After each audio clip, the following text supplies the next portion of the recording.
में तब भैया नाराज हो जैता हे गे। भोरही से आई लही सांझ हो जैता रखिया नहीं बंद में तब भैया नाराज हो जैता। रखिया नहीं बंद में तब भैया नाराज हो जैता। माँ शीतला रिकॉर्डिंग स्टूडियो बिहार शरीफ।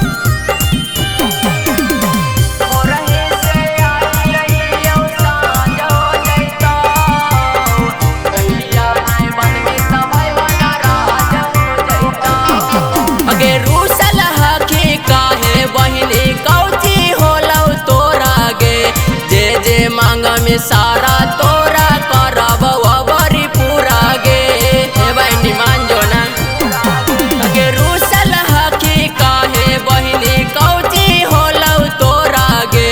जे जे मांग में सारा तोरा करब बरी पूरा गे।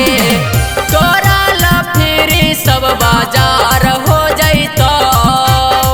भोरही से आइल ही सांझ हो जैतो। रखिया नहीं बंद में तब भैया नाराज हो जैता हे गे।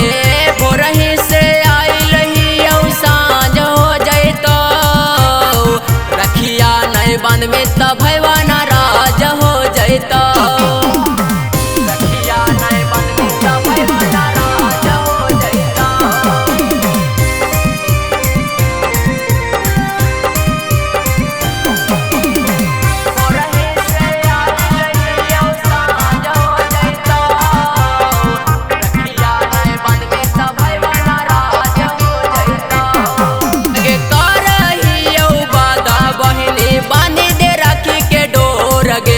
जब तक जीतौ